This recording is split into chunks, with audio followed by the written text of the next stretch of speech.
The broadcast is now starting. All attendees are in listen-only mode.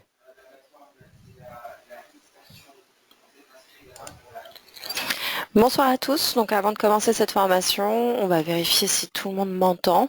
Si vous m'entendez, vous avez un chat pour communiquer avec moi directement et me signaler si tout est bon pour vous. Parfait, ça a l'air correct. Donc on va pouvoir commencer. On va juste attendre les derniers retardataires et pendant ce temps-là, je vais vous mettre le disclaimer légal avant de commencer.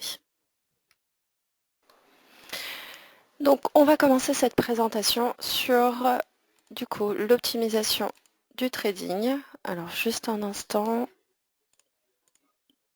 Sur l'optimisation du trading et de sa gestion de risque. Alors ça fait un peu plus de 5 ans maintenant que je fais ce métier et souvent les mêmes questions reviennent.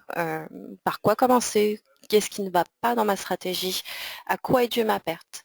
Cette formation est là pour vous apporter une structure dans votre trading de façon à ce qu'il soit cohérent, que vous puissiez optimiser à la fois votre trade et à la fois votre gestion de risque sans pour autant appliquer un money management classique et qui n'est pas personnalisé à vous, à qui vous êtes. Bien sûr, il y a des prérequis. Le premier prérequis, c'est de bien connaître l'actif ou les actifs tradés. Ne choisissez pas un actif parce qu'on vous a dit qu'il était intéressant. Pour choisir un actif, il faut d'abord connaître sa valeur de points, sa marge immobilisée et ses horaires de trading. On peut même aller plus loin dans la connaissance de l'actif, ça peut passer aussi par une connaissance de son comportement. Le comportement du DAX n'est pas le même que celui de l'euro-dollar. Ce n'est pas le même que celui du pétrole. Donc, apprenez à connaître vos actifs. Et l'information, notamment si vous êtes sur Xstation, est facilement accessible en utilisant le ticket d'ordre. Vous avez même une vidéo sur YouTube qui vous explique comment utiliser le ticket d'ordre et vous avez également sur la plateforme les informations trading. Je vais vous les montrer très rapidement. Quand vous êtes sur la plateforme, vous avez le ticket d'ordre qui est ici. Il suffit de cliquer sur le bouton, vous mettez le volume et à chaque fois, vous avez la marge qui est notifiée et vous avez également la valeur de points. Ces informations sont vraiment essentielles, donc apprenez à commencer par cela. Vous voulez connaître les horaires de cotation, vous avez un petit i, vous cliquez dessus, vous avez les horaires pour chaque jour et vous avez les informations plus générales sur l'actif.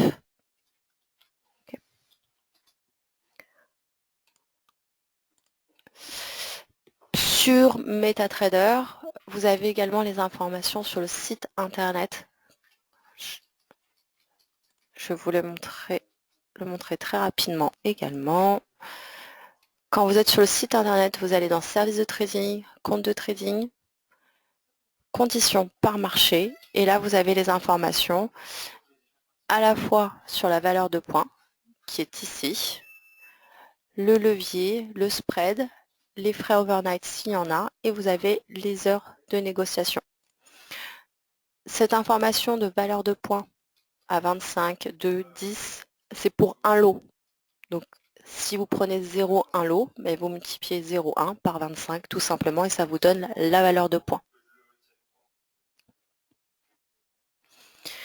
Vous avez également le devoir de connaître le calendrier de trading. Le calendrier de trading, vous n'avez pas forcément besoin de trader dessus, mais il est impératif de savoir à 14 heures s'il y a une annonce pour ne pas trader à 13h55 sur une analyse complètement faussée du fait de cette prévision d'annonce à 14 heures. Donc, vous n'avez pas besoin d'être économiste, mais au moins d'avoir la connaissance du calendrier de trading. Très important. Donc là, on a vu tous les prérequis. Maintenant, on va regarder un petit peu la structure de votre trading. La première chose, c'est définir son propre style de trading. Votre style de trading n'est pas le même que celui de votre voisin. Donc apprenez à vous connaître. Qui vous êtes? Quel capital vous avez? Quel temps vous avez à consacrer au trading? Quelles sont vos connaissances? Et pour ça, vous avez 3 styles de trading. Vous avez le scalping, le day trading et le swing trading. Le scalping, on est plutôt sur des objectifs court terme. Donc normalement sur du scalping, on est plutôt sur un horizon d'investissement court terme. Je préfère parler d'objectifs. Si vous tradez à 10 heures sur le DAX, forcément, vous n'avez pas le même horizon d'investissement en tradant à 19 heures sur ce même actif, et pourtant les objectifs sont potentiellement les mêmes. Pour le day trading, on est sur un objectif réalisable dans la journée. Pour le swing trading, on est sur un objectif qui est moyen, long terme. Vous pouvez très bien avoir une position scalping, une position day trading. Vous n'êtes pas obligé de choisir soit l'un, soit l'autre. C'est votre position, votre analyse qui va déterminer votre style de trading. Mais dans ce cas-là, on adapte ses objectifs. Vous n'allez pas avoir les mêmes objectifs de gain pour une position de day trading que pour une position scalping, et inversement pour la perte. Alors, pour bien choisir son style de trading, je vous montre à quel type de trading, à quel type de personnalité s'adapte le mieux chaque style de trading. Tout d'abord, pour le capital. Le scalping, vous pouvez le faire avec tout type de capitaux. Il n'y a pas forcément d'objectif par rapport à cela. Le day trading, il faut quand même avoir un certain capital pour supporter l'amplitude d'un marché pendant une journée. Et cette amplitude, selon les actifs, on peut aller effectivement de 10-15 points à 200 points. Donc ça, il faut anticiper et pouvoir le supporter, donc il vous faut du capital. Le swing trading, là on est sur des horizons d'investissement qui sont très long terme, donc il faut impérativement un capital important. Par rapport au temps que vous avez à y consacrer, le scalping, pour que ça devienne intéressant, il faut environ une trentaine de minutes, plusieurs fois par semaine. Pour le day trading, il vous faut au minimum 30 minutes une fois par semaine, et puis après en 10-15 minutes par jour, vous pouvez le faire. Le swing trading, lui, c'est 2 minutes par jour, c'est largement suffisant et c'est plus pour du suivi de position que vraiment pour de la prise de position. Ensuite, sur les marchés, les actifs et la volatilité tributaire de ces actifs-là. Vous pouvez, sur le scalping, trader sur tout type de volatilité. Qu'on soit sur un range, qu'on soit sur une volatilité, une tendance très forte, qu'on soit sur une volatilité écrasée, on est sur des objectifs serrés. Donc, tout type de volatilité correspond au scalping.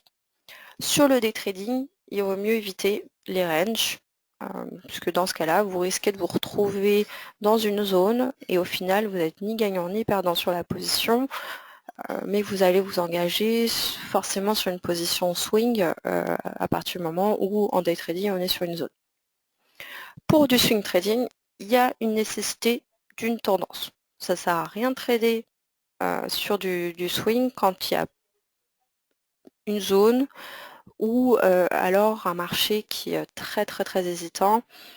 Il y a plus de risques que vos stop-loss soient touchés ou alors que vous soyez perdant et que vous engagiez après sur des configurations avec des hedging, etc. qui soient ingérables.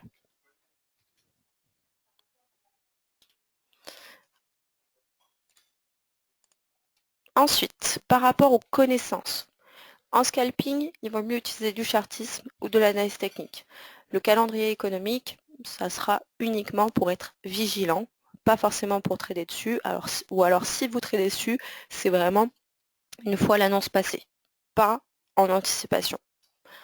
Pour le day trading, vous avez besoin à la fois du chartisme, de l'analyse technique et du fondamental, pour éviter également d'avoir une surprise au niveau du calendrier économique, et là vous ne pouvez pas y échapper puisque votre horizon était de toute façon sur une journée.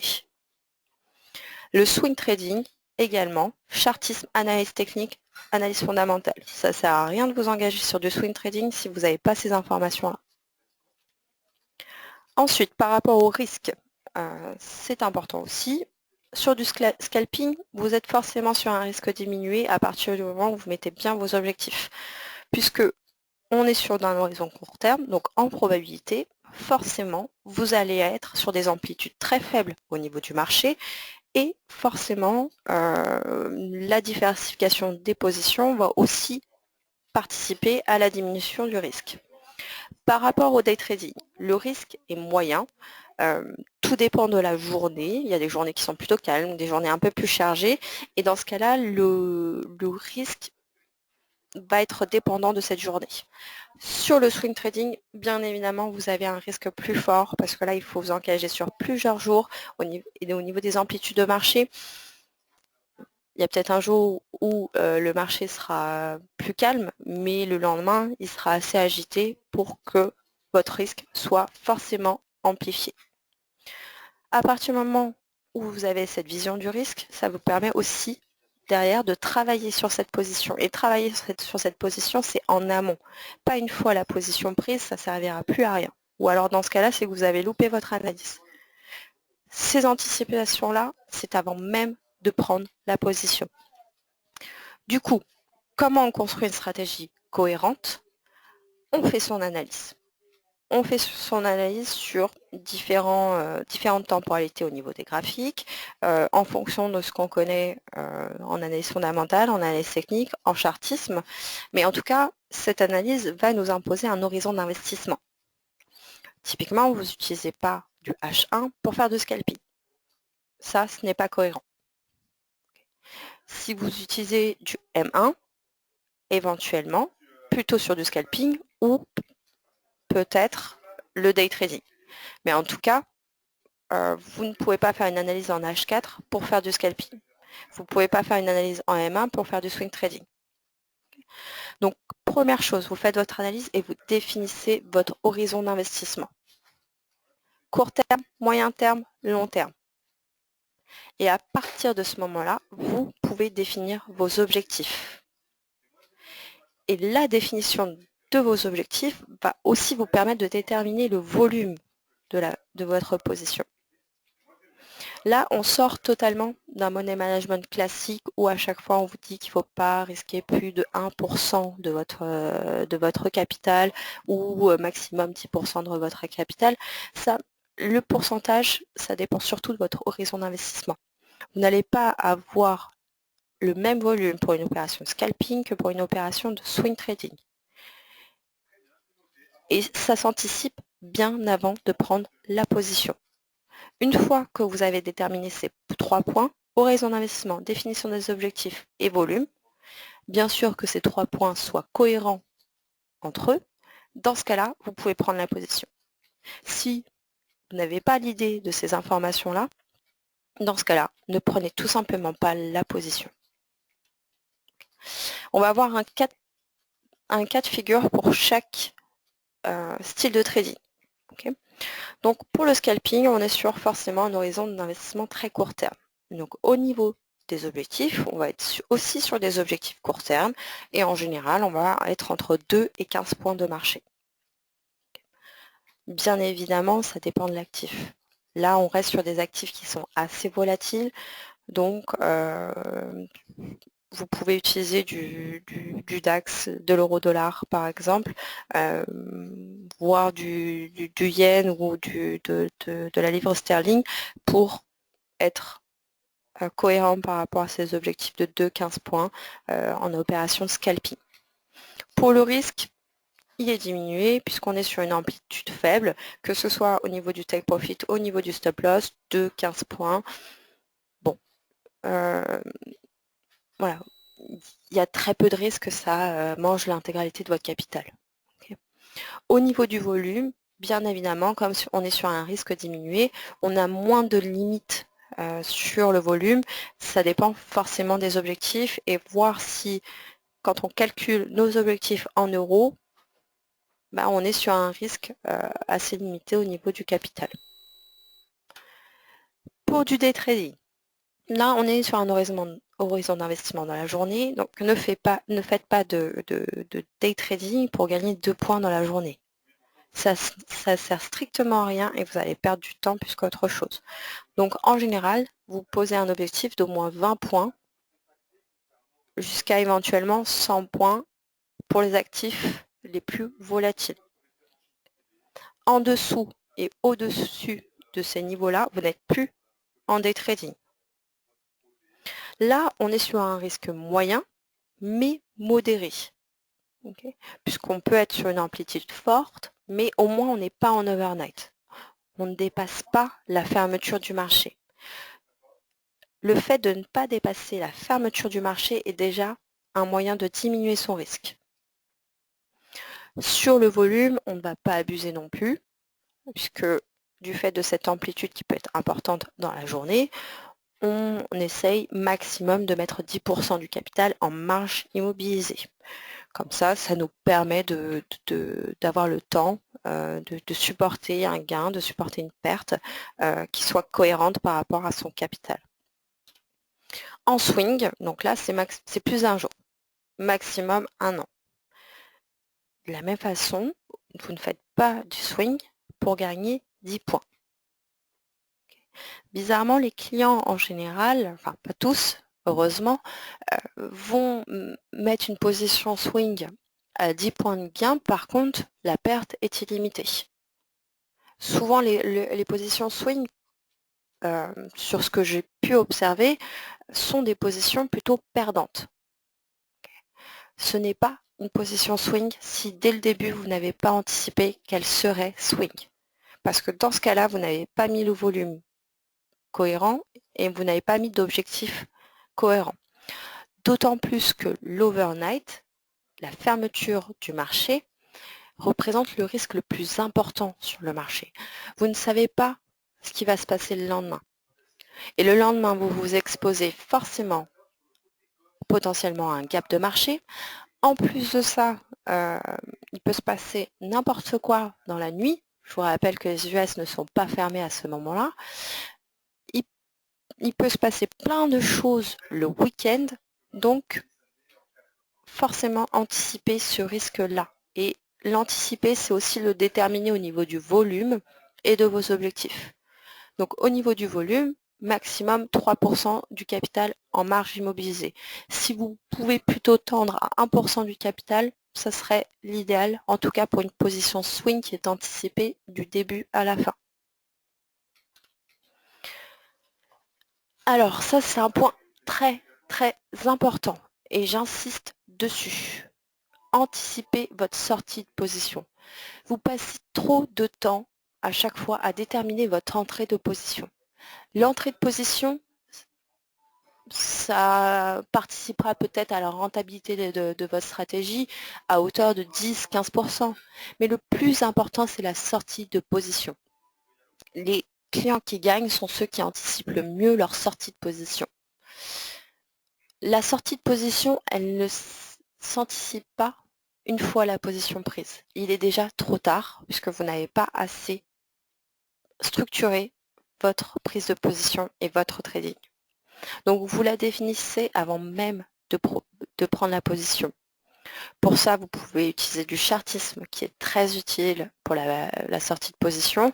Évitez, s'il vous plaît, tout ce qui est indicateur ou oscillateur pour définir votre sortie de position, puisque les indicateurs, les oscillateurs sont des outils qui sont calculés, et à partir du moment où vous êtes sur des outils calculés, dans ce cas-là, forcément, ils vont s'adapter au marché et au mouvement à venir. Donc, votre première anticipation, elle va évoluer au cours de la session de trading. Ce qui fait que vous allez être perdu, vous n'allez plus savoir où mettre ce niveau de sortie, et en plus de ça, vous avez tous les biais psychologiques qui interviennent. Donc vous allez supprimer un stop loss, vous allez bouger un stop loss, vous n'allez pas mettre de stop loss, et puis après vous allez vous lancer sur des stratégies complètement perdues d'avance, puisque vous allez vous-même vous perdre. Donc pensez à cette sortie de position et prenez ce réflexe-là de toujours penser à la sortie de position quand vous souhaitez entrer en position. une mauvaise sortie de position, c'est ce qu'il y a de pire pour un compte de trading. Une mauvaise entrée de position alors que vous avez défini vos niveaux de sortie, ça se rattrape. Ce n'est pas grave. Donc, la sortie de position doit représenter 70% de votre trading. Et c'est par ce biais-là que vous allez optimiser votre trading et en même temps que vous allez favoriser la gestion de risque. Ce qui peut être utile également, c'est d'anticiper plusieurs scénarios. Quand vous êtes sur une configuration graphique, vous pouvez vous dire, par exemple, bon, actuellement on est plutôt sur une zone, là on est sur le bas de la zone, je vais rentrer sur le je vais rentrer plutôt je vais rentrer à l'achat avec un objectif plus ou moins serré au niveau de cette zone-là. En revanche, à partir de quel moment je peux avoir tort? Du coup, en utilisant cette technique des scénarios, ça vous permet de déterminer votre entrée, puisque vous avez votre premier scénario, celui qui vous fait oser trader, et vous anticipez aussi celui qui vous donne tort. Celui qui vous donne tort, placez votre stop loss à ce niveau-là, tout simplement. En plus de ça, à force de prendre cette habitude, vous allez pouvoir trouver des solutions alternatives à la clôture.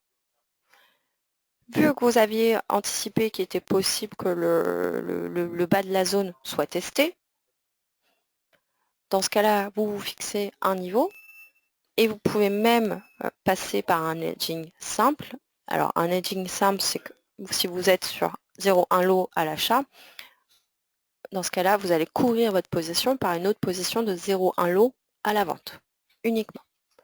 Vous avez le hedging agressif, où là, cette fois-ci, vous avez une position de 0,1 lot à l'achat, vous prenez une position de 0,3 lot, par exemple, donc 3 fois la première position à la vente. Et vous pouvez tout simplement clôturer cette position et essayer de reprendre une position inverse, qui soit doublée, triplée, puisque vous remarquez, par exemple, que à la cassure du bas de la zone, le marché part en rallye baissier.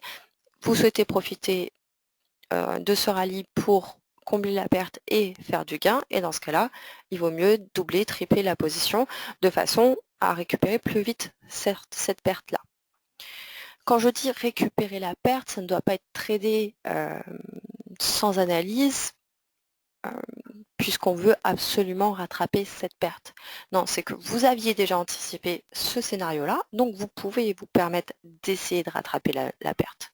Mais on ne rattrape pas une perte pour la rattraper, on rattrape la perte en ayant des scénarios, une anticipation déjà effectuée, donc une analyse. Alors là, je vais vous faire participer un petit peu.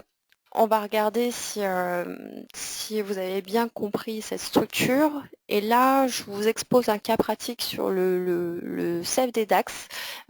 Donc plutôt un scénario scalping puisque je suis sur une unité de temps de 1 minute. Donc je vous laisse participer sur le chat, voir quel est, par rapport à cette configuration-là, votre scénario d'entrée. Bon, c'est assez marrant puisque j'ai au moins 5 scénarios complètement différents. Okay. Donc à la hausse, à la baisse, plutôt en single print, et d'autres personnes qui me disent qu'il manque peut-être quelques indicateurs. Alors moi, j'en ai pas besoin d'indicateurs pour trader parce que je suis essentiellement que sur du chartisme. L'analyse technique m'intéresse peu pour du très court terme. Alors, majoritairement, on a plutôt des vendeurs. Et effectivement, j'ai pas choisi ce scénario pour rien, parce que je le trouvais très intéressant. Alors, je vais vous montrer le début de réponse. Alors, en fait, tout simplement, effectivement, on était sur une tendance baissière. Mais là, on était sur un contexte de marché qui était complètement différent, puisque suite à cette tendance baissière, on était rentré sur un rectangle. Okay, donc sur une zone. Une zone avec une extension possible sur le haut et une extension possible sur le bas. Okay. Là aussi, vous souhaitez trader, ne vous laissez pas avoir par les anciens contextes. Okay. Il faut toujours être sur l'instant T. Effectivement, juste avant, on était baissier. Mais la baisse s'était calmée et là, on pouvait rentrer facilement sur un rectangle. Donc, il fallait prendre, en tout cas sur un cas pratique de scalping, prendre plutôt une position à la hausse avec un objectif possible plutôt autour des 12 730 et avec une extension possible à 12 737. Okay. Mais on était plutôt acheteur. Okay. L'objectif de vente, alors pour moi quand on est sur un rectangle, il vaut mieux éviter de se prononcer, même si juste avant on a été baissier.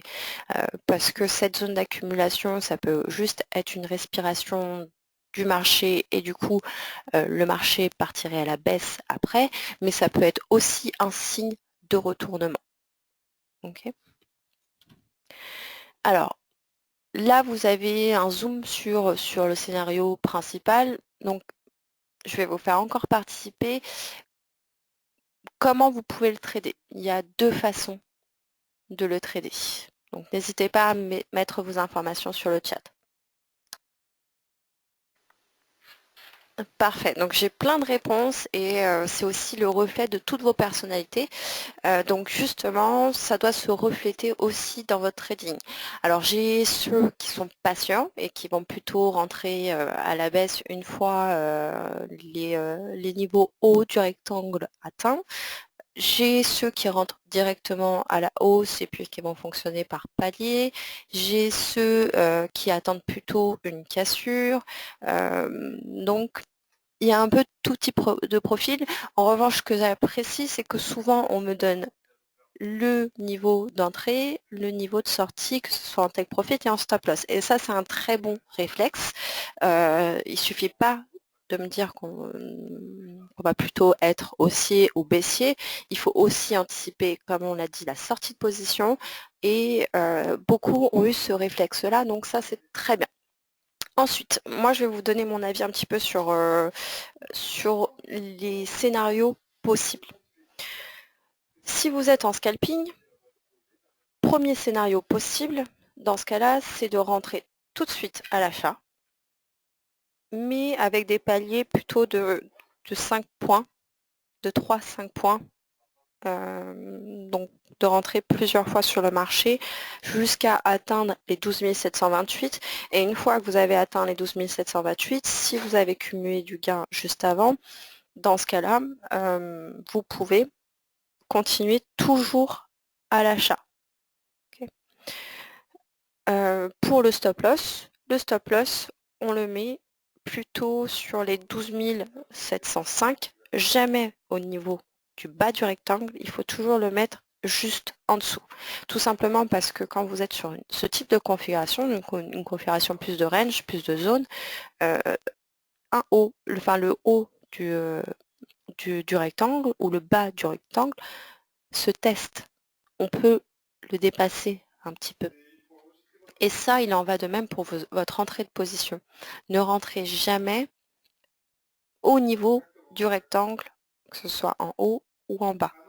Vous attendez un petit peu de voir le marché ou alors vous le mettez un petit peu au-dessus, un petit peu en dessous. Et c'est pour anticiper ces zones de test. Okay. Ensuite, la deuxième possibilité pour trader, c'est tout simplement de prendre une position plutôt à l'achat, de mettre la sortie à 12 728 et potentiellement en extension à 12 730, juste en dessous. Alors, on va éviter les chiffres ronds, ça aussi c'est un conseil, tout simplement parce que le marché va essayer de chercher ces chiffres ronds, donc il vaut mieux le mettre à 31, 32 plutôt qu'à 30. Et le stop loss, on n'y touche pas, on reste sur la même configuration, on n'a pas besoin de le bouger. Vous pouvez même Également, c'est une solution alternative, mais qui peut très bien fonctionner pour optimiser le gain notamment. Rentrer sur deux positions par exemple de 0 à 1, une avec un objectif à 12 728 et une autre avec un objectif à 12 731. Ça va vous permettre du coup de prendre une position potentiellement gagnante. Deuxièmement, de prendre une deuxième position potentiellement gagnante, mais qui soit optimisée. Et sur cette deuxième position, quand on a dépassé les 12 728, vous pouvez même remonter le stop loss plutôt vers les 12 723.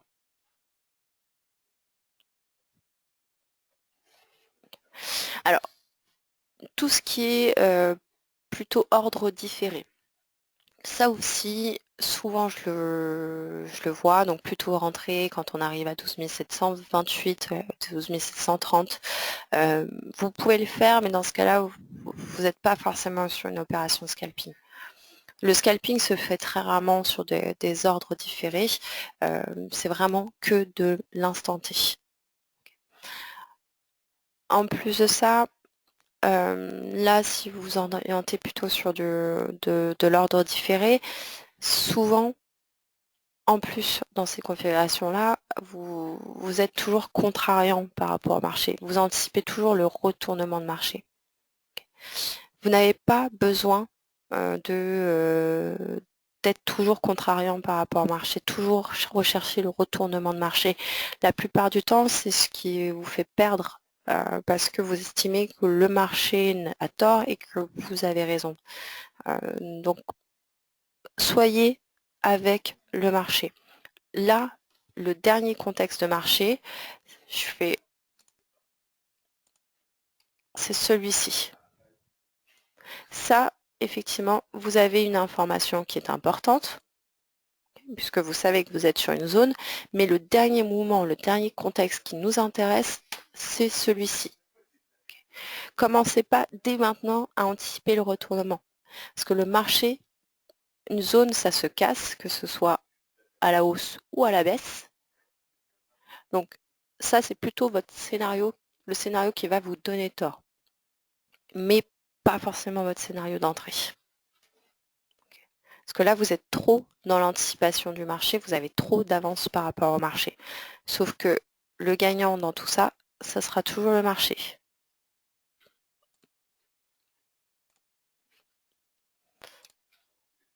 Alors, j'ai bien sûr fait la même chose pour ceux qui traitent en intraday. Pour de l'intraday, apprenez à tracer plusieurs niveaux. Donc là, on voit bien effectivement le contexte baissier. Vous avez après le rectangle, justement, qui a commencé à se retourner au 12 737. Le marché est parti fortement à la baisse après ces 12 737 et il est aujourd'hui plutôt sur les... enfin, il a dépassé le niveau bleu de 12 821 et il est même parti au-dessus plutôt hier et ce matin on est de nouveau baissier. Vous voyez que les contextes peuvent être différents d'une minute à l'autre comme d'un jour à l'autre. Là, vous pouvez, dans un cas de figure intraday, voilà, avoir votre premier niveau d'entrée. Donc là, par exemple, le niveau d'entrée, c'était plutôt sur les entre les 12 728 et les 12 710. Alors là, en intraday, on est sur une configuration qui est assez particulière. On rentrerait plutôt sur du baissier au vu du contexte précédent, mais vous voyez que juste là, on a dépassé le niveau d'entrée à ce niveau-là. Ici, on est au-dessus de la dernière vague baissière. Donc, il y avait aussi un risque de hausse. Cette décision, vous devez surtout la prendre par rapport à vos gains cumulés. Si vous êtes plutôt sur un contexte perdant, ne prenez pas cette position. Elle risquerait de vous embêter plus qu'autre chose. Si en revanche, vous avez été plutôt bon ces derniers temps au niveau du trading. Dans ce cas-là, le trading, c'est aussi oser et savoir avoir tort et en même temps profiter des gains quand ils se présentent. Donc là, à chaque fois, pour ce scénario-là, vous avez l'anticipation basse en vert. Ici, l'anticipation plus haute, un petit peu plus long terme, mais toujours sur potentiellement du day trading. Et ici en bleu, vous avez vraiment les extrémités. Et là, ce sont des lignes tracées purement sur du chartisme. Le niveau bleu, il est assez clair. On est sur le plus haut, le plus bas de la zone regardée. Le niveau jaune, on est sur les deuxième plus haut, deuxième plus bas, assez fréquemment touché. Alors, on me demande si ce sont des retracements de Fibonacci. Sur l'intraday, vous pouvez utiliser les retracements de Fibonacci. Après, vous pouvez aussi le faire manuellement. Tout dépend de votre préférence. Vous pouvez totalement faire les deux. Il n'y a pas d'importance. Par contre, effectivement, éviter d'utiliser les retracements de Fibonacci sur du scalping. Ça ne fonctionnera pas du tout.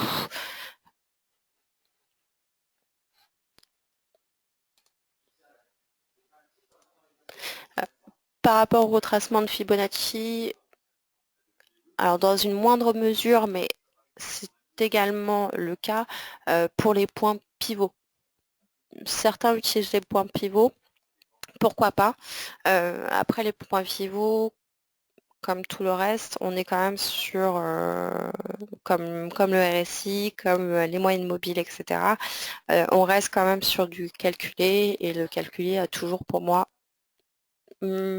quelques secondes de retard. Okay. Donc si vous les anticipez, c'est quelques secondes de retard. Si vous y ajoutez une petite pointe de chartisme, pourquoi pas.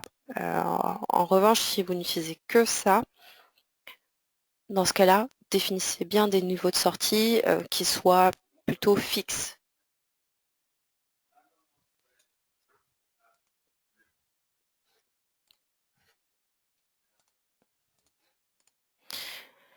Alors là, vous avez exactement sur la même chose sur du swing. Je ne vais pas m'attarder dessus parce que je suis pas très fan du swing en général.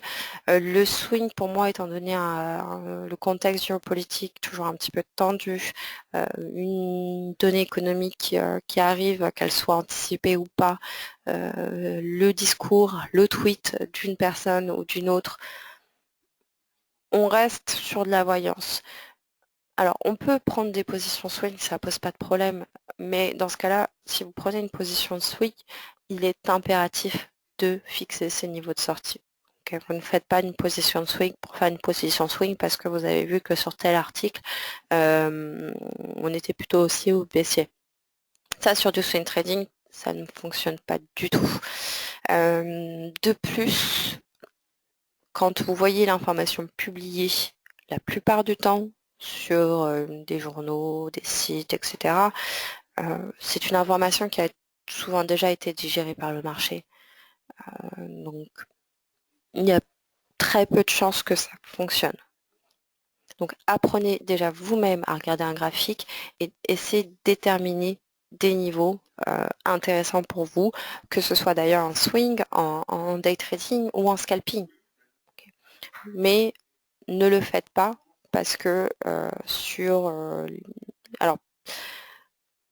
les journaux spécialisés, enfin en tout cas sur les sites spécialisés, pourquoi pas, il y a certaines idées qui sont intéressantes, mais sur les journaux qui soient spécialisés ou pas, il y a trop de retard pour que ça soit intéressant pour vous.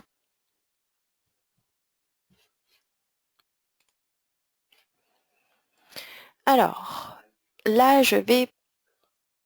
on va parler de la question qui fâche. Souvent, je l'entends, est-ce que je dois mettre un stop ou pas? Okay. Alors, je vais répondre très clairement à ces questions-là. Et effectivement, un stop, il est amené à être touché. Mais s'il est touché, c'est parce que vous l'avez anticipé de cette façon-là. Alors, vous pouvez ne pas l'avoir bien placé, c'est une chose. Dans ce cas-là, il faut qu'on en discute, il faut qu'on regarde ensemble comment vous placez vos stop-loss. Vous pouvez aussi vous-même analyser vos positions pour voir effectivement s'il n'y a pas mieux à faire. On a vu le cas de figure tout à l'heure, souvent des stop-loss qui sont placés sur des niveaux entiers. 12 700, 12 800. Là, effectivement, il vaut mieux éviter. Ensuite, le fait si vous mettez un stop pour qu'il ne soit pas touché, ça ne sert à rien aussi. Dans le cas de figure de la zone, votre stop loss, vous ne le mettez pas exactement sur le bas de la zone. Il ne faut pas le mettre sur le haut de la zone également. Okay. Trouvez un bon compromis pour placer votre stop loss. Mais forcément, un jour ou l'autre, au moins sur une ou deux positions de votre stop loss, il est amené à être touché. Okay. Donc, pour le cas du scalping, vous pouvez ne pas en mettre, mais à deux conditions. Première condition, vous vous êtes fixé un objectif, vous le respectez. Et dans ce cas-là, il faut clôturer la position manuellement. Il ne faut pas commencer à se dire mais j'ai l'espoir que le marché se retourne ou que ma position peut être gagnante si jamais j'attends encore quelques points. Vous rentrez dans un cercle vicieux qui va mal se finir la plupart du temps. Alors certes, vous allez peut-être être gagnant une fois, deux fois, la troisième fois, vous perdez tout. Donc, ne prenez pas ce réflexe-là. Ensuite, la deuxième condition, si vous souhaitez ne pas mettre de stop loss, c'est que dès que vous quittez la plateforme des yeux, même si c'est 1 minute, 2 minutes, parce qu'il faut répondre au téléphone, parce que vous avez une personne qui vient vous voir, ou parce qu'il faut ouvrir la porte,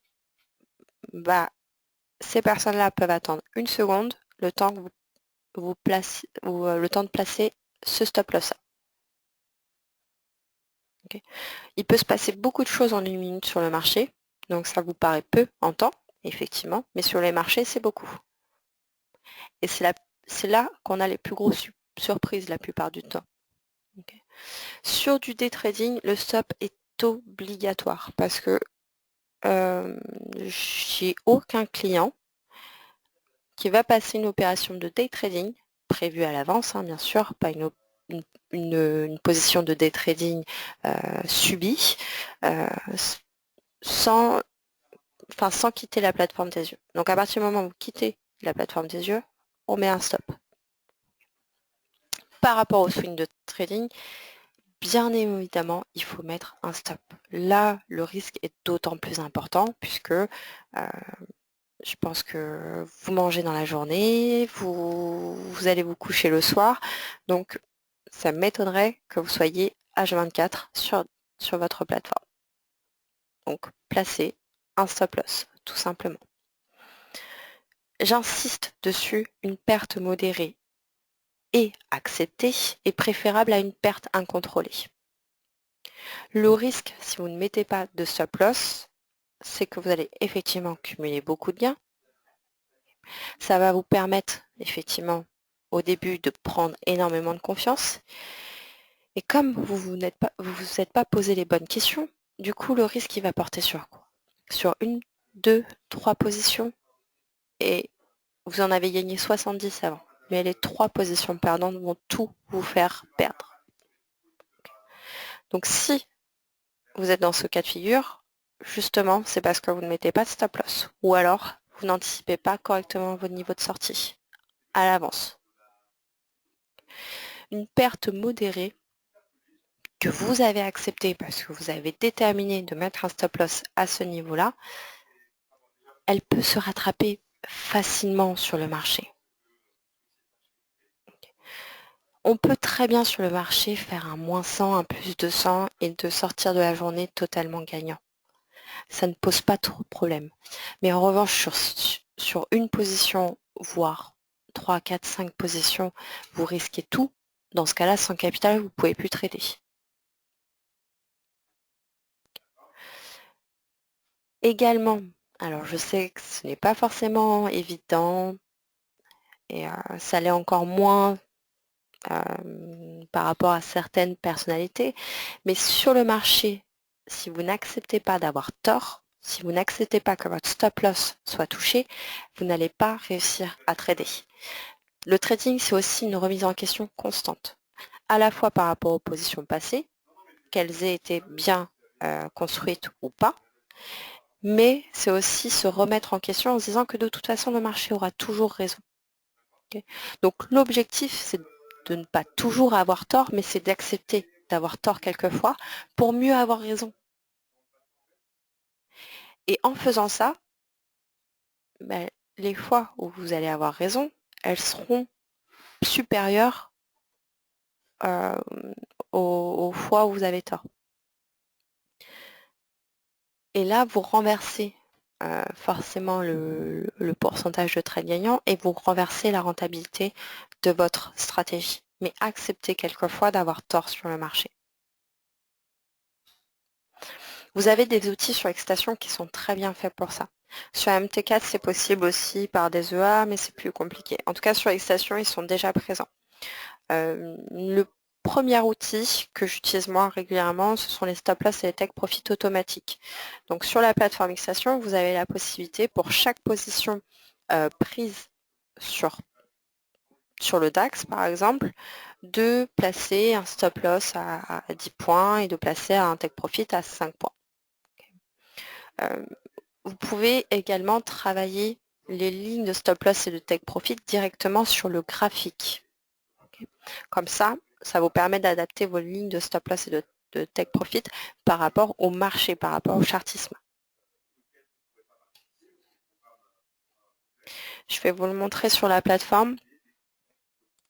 Stop loss, take profit, si vous le mettez en automatique, c'est en cliquant ici ou ici.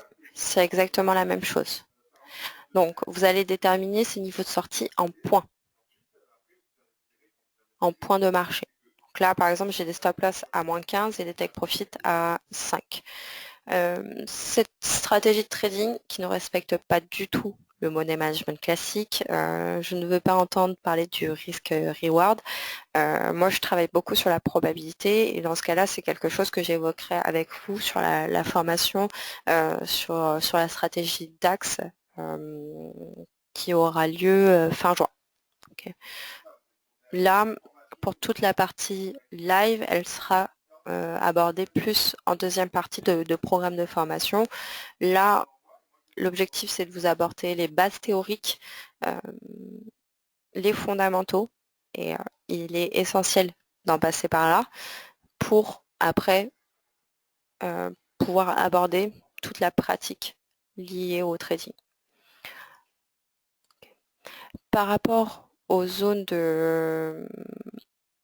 d'entrée et de position, alors là je prends une position, donc là vous pouvez tout à fait déplacer vos stop loss et vos take profit au niveau des graphiques et vous les personnalisez en fonction du contexte de graphique directement.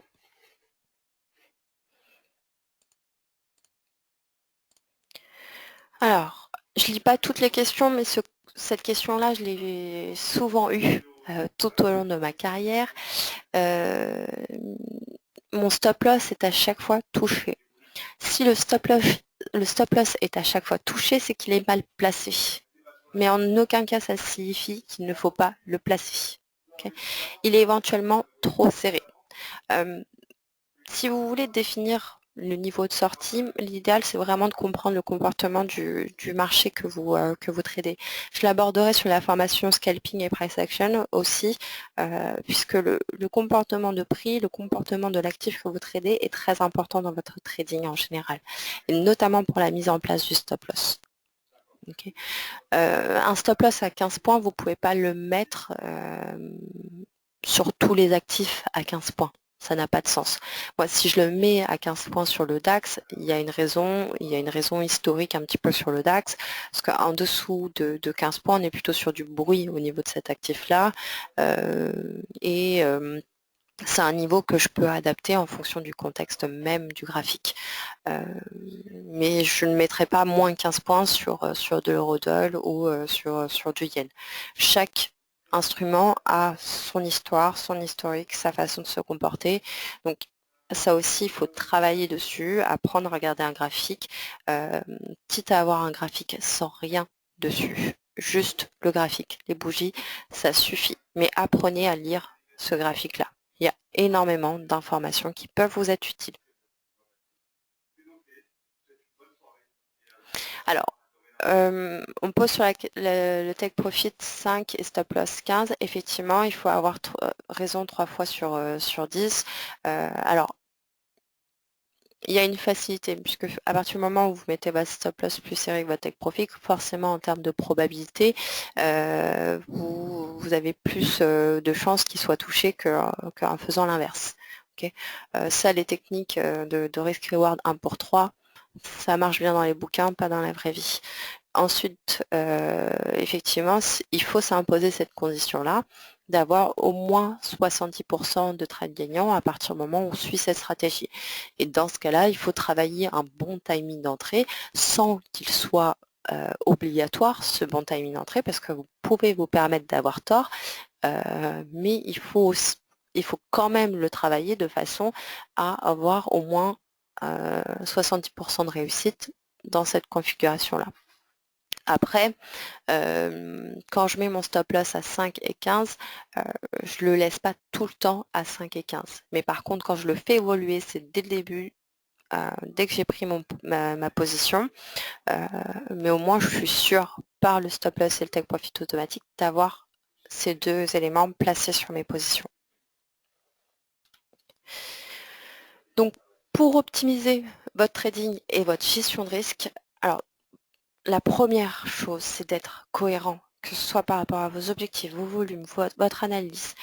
Je le redis, je ne veux plus voir de position à 0,01 avec 3 points de take profit et puis si c'est en perte, on la laisse courir. Non, vous ne pouvez pas vous permettre de perdre même 100 € sur une position de 0,01. Donc soyez cohérent entre vos objectifs, vos volumes et votre analyse. Okay. On ne fait pas du scalping pour l'entrée de position et puis notre position étant perdante, bon, on se dit on va la laisser en day trading, en swing trading, c'est pas grave. Hein. Non, c'est que vous n'avez pas bien anticipé votre position. Donc ça, il faut arrêter. Le niveau de sortie, vous le déterminez avant même de prendre la position, pas après. Après, il y a trop de biais psychologiques, vous faites trop d'erreurs, donc vous le définissez avant. Et surtout, vous n'y touchez pas. Une fois que vous avez déterminé ce niveau de sortie, c'est qu'il y avait une raison. C'était dans votre scénario, donc vous le respectez. Apprenez à lire un graphique et connaître le symbole tradé. Donc ça, j'ai pas mal insisté dessus. Je le redis, apprenez à connaître le graphique sur lequel vous tradez. D'ailleurs, quand vous débutez en trading, ne multipliez pas les actifs que vous tradez. 1, 2 actifs, c'est largement suffisant. Vous n'avez pas besoin de plus d'actifs. Un point important, ça je l'ai souvent dit à mes clients, ne tradez jamais par espoir d'eux. Si vous faites ça, d'une part, il faut arrêter. Et si vous commencez à le faire, arrêtez tout de suite également. Okay. Une bonne stratégie pour ça, quand vous prenez une position, vous la tenez, vous ne savez pas quoi faire avec, demandez-vous pourquoi vous la gardez cette position. Si vous avez une analyse précise de cette position, dans ce cas-là, vous mettez vos niveaux de sortie par rapport à cette analyse et vous pouvez effectivement la garder cette position. En revanche, si vous commencez à répondre je pense que j'ai l'espoir que il est possible que le marché fasse ça, vous pouvez la fermer tout de suite cette position. Okay. Alors oui, peut-être en attendant, la position pourrait être gagnante, mais elle peut aussi être perdante. Et encore une fois, quand ça arrive, quand vous êtes perdant sur cette position, elle vous fait tout perdre. Okay. Donc arrêtez de garder des positions par espoir d'eux. L'espoir en trading est néfaste. Et ça aussi, je le vois souvent. Quand on me parle des stratégies de trading, souvent, majoritairement, les clients sont contrariants. Alors ça, c'est des traits de personnalité. Euh, voilà, on est souvent contrariant euh, par rapport au marché. On anticipe toujours le retournement de marché, alors que d'être dans la tendance du marché, dans le contexte actuel du marché, à l'instant T, vous n'avez pas besoin d'être contrariant toujours sur le marché. Vous n'avez pas besoin de toujours trader sur le retournement de marché. Et les indicateurs que vous utilisez la plupart du temps sont des indicateurs de retournement qui ne sont pas adaptés au suivi de tendance du marché. Okay. Donc le retournement, c'est bien peut-être en anticipation, en scénario 2, mais le premier de vos scénarios doit être dans la tendance, dans le contexte actuel.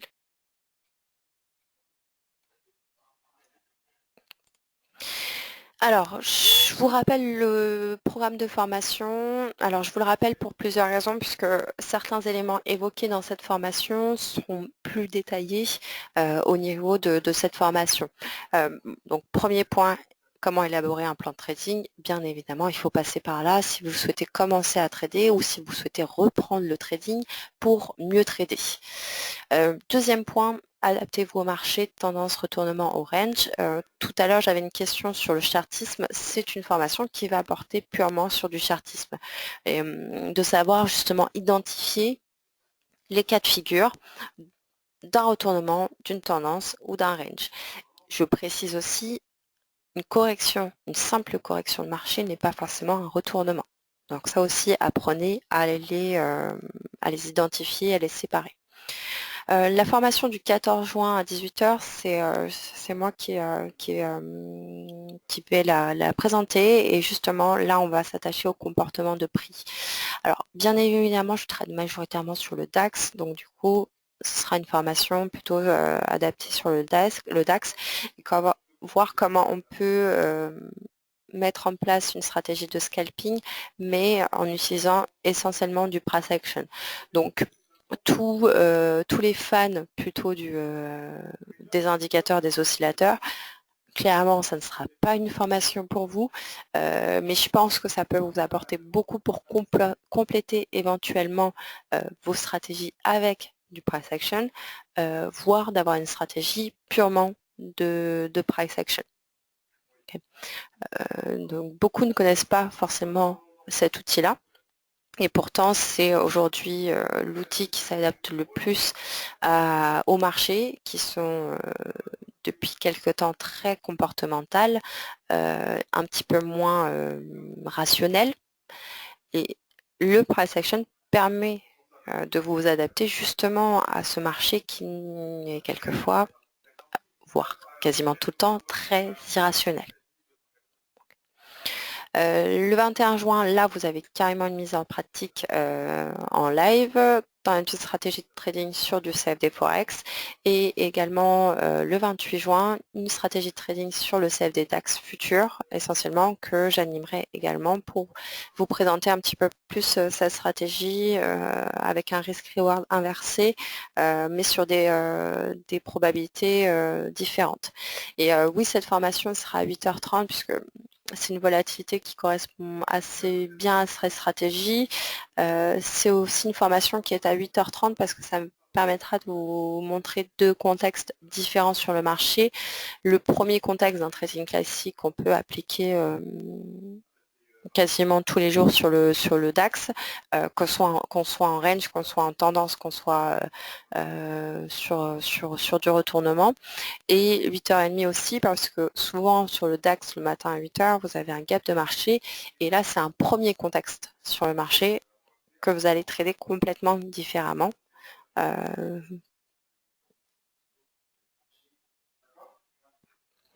Alors évidemment si vous avez des questions, on est disponible de 8h30 jusqu'à 20h. Pour les clients, vous avez votre référent. Pour ceux qui ne sont pas encore clients, vous avez également notre numéro et une personne a sûrement dû vous contacter également.